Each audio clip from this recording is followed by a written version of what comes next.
les agents en grève du ministère chargé des eaux et forêts et de l'environnement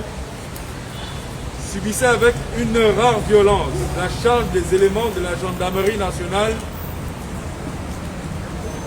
soldés par des blessures graves dues à l'explosion de bombes décapantes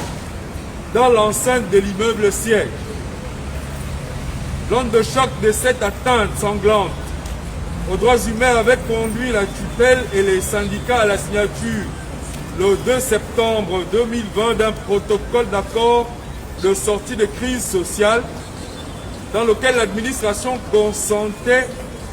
enfin à la satisfaction graduelle aux revendications légitimes des agents avec par incidence la suspension de la grève générale illimitée. Alors que les partenaires sociaux s'attellent depuis 5 mois à la promotion active d'un environnement professionnel serein, avec comme fait majeur le lancement d'une tournée nationale de sensibilisation sur les devoirs de l'agent public et la révocation des comportements déviants, ainsi que la participation des représentants des syndicats à la commission mixte de travail mise en place, il est à noter avec grand regret la posture adoptée par la tutelle de s'exclure des engagements pris. En effet, ayant constaté la violation par la tutelle du protocole d'accord signé le 2 septembre 2020, en plus de son mutisme méprisant face aux demandes d'audience sans suite des syndicats, les agents ont décidé de la reprise de la grève générale illimitée lors de l'Assemblée générale extraordinaire le 11 février 2021. C'est à la reprise de la grève le 17 février que le ministre a daigné recevoir les partenaires sociaux. À cette rencontre voulue pleine d'espoir s'est achevée sur un échec cuisant en ce que le ministre, dans l'incapacité de donner une suite concrète aux attentes sans lever la séance, a claqué la porte de la salle de réunion en présence du secrétaire général du ministère et son adjoint. Devant un tel acte d'impertinence,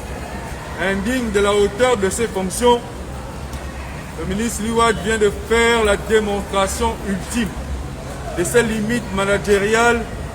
et de son inaptitude à conduire le dialogue social au sein du ministère dont il a la charge. Les deux partenaires sociaux, que sont le syndicat national des professionnels des eaux et forêts, SINAPEF, et le syndicat national des gestionnaires de ressources naturelles, SINAGREN, appellent solennellement et directement à l'arbitrage des plus hautes autorités de l'État, en tête desquelles son Excellence, Monsieur le Président de la République et Madame le Premier ministre, chef du gouvernement. Par cet appel, les syndicats sollicitent leur intervention décisive afin que la relance économique dans les secteurs forêt, bois et environnement ne soit pas compromise par la dégradation progressive d'un climat social au sein de notre département ministériel et pour que des réponses concrètes et des solutions durables mettent un terme à la grève générale illimitée en cours.